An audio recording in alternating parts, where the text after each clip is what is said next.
بہت بڑا انعام روزے رکھنے والوں کے لیے، پھر راتوں کو عبادت کرنے والوں کے لیے، قیام کرنے والوں کے لیے۔ من قام رمضانا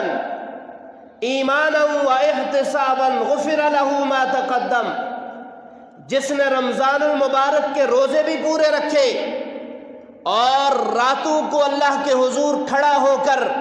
گڑ گڑاتا رہا، روتا رہا، اور اللہ کے حضور اس نے اللہ کی حمد و ثنا کی۔ اللہ کے نبی صلی اللہ علیہ وسلم نے فرمایا غفر له ما تقدم من ذنبہ، اس کے بھی پچھلے سارے گناہ اللہ نے معاف کر دی۔ جس نے رمضان کے روزے رکھے اور رمضان المبارک کی راتوں میں جس نے قیام کیا، پھر اللہ تبارک و تعالی نے ان کے گناہوں کو معاف کر دیا، اور پھر اللہ کے پیارے محبوب صلی اللہ علیہ وسلم نے ارشاد فرمایا جس نے لیلۃ القدر کی راتوں کو، وہ راتیں جو طاق راتیں ہیں، ان راتوں میں زیادہ عبادت کی اور اللہ کے حضور وہ کھڑا رہا، اللہ کے نبی صلی اللہ علیہ وسلم نے فرمایا اس کے بھی پچھلے سارے گناہوں کو اللہ نے معاف کر دیا۔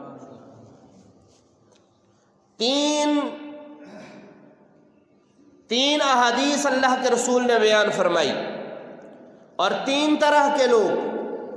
رمضان کے روزے رکھنے والے ایمان اور احتساب کے ساتھ ثواب کی نیت سے، راتوں کو قیام کرنے والے، اور لیلۃ القدر کی تلاش میں، اور یقیناً جن لوگوں نے لیلۃ القدر کی تلاش میں طاق راتوں کے اندر اللہ کی عبادت کی، تو یقیناً ایک رات انہیں لیلۃ القدر کی رات انہیں نصیب ہوئی ہوگی۔ اور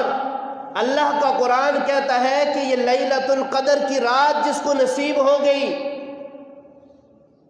تو اس نے 1000 مہینوں کے برابر اللہ کے ہاں اجر پا لیا۔ لیلۃ القدر خیر من 1000 شہر، یہ کوئی معمولی بات نہیں ہے، بہت بڑا اجر۔ اور جب آدمی گناہوں سے پاک صاف ہو کر، اپنے پچھلے سارے گناہ اللہ سے بخشوا کر، رمضان کے پورے روزے رکھ کر اور پوری تراویح پڑھ کر قیام کر کے راتوں کو، اور جب وہ عید کے دن اللہ کی حمد و ثنا کے ساتھ، اللہ کی بڑائی کے ساتھ جب وہ عیدگاہ کی طرف چلتا ہے، جب وہ عیدگاہ کی طرف چلتا ہے تو اللہ تبارک و تعالی فرماتے ہیں میرے بندے، میں نے تیرے اوپر یہ انعامات کیے ہیں، تیرے اوپر احسانات کیے ہیں، اور تیرے اوپر نعمتیں میں نے تمام کی ہیں، لہٰذا اب تو نے کرنا کیا ہے؟ تو نے میرا شکر ادا کرنا ہے۔ اور جب کوئی بندہ اللہ کا شکر ادا کرتا ہے تو اللہ تبارک و تعالی خود فرماتے ہیں کہ جو میرا شکر ادا کرتا ہے میں اس کے لیے اپنی نعمتیں بڑھا دیتا ہوں۔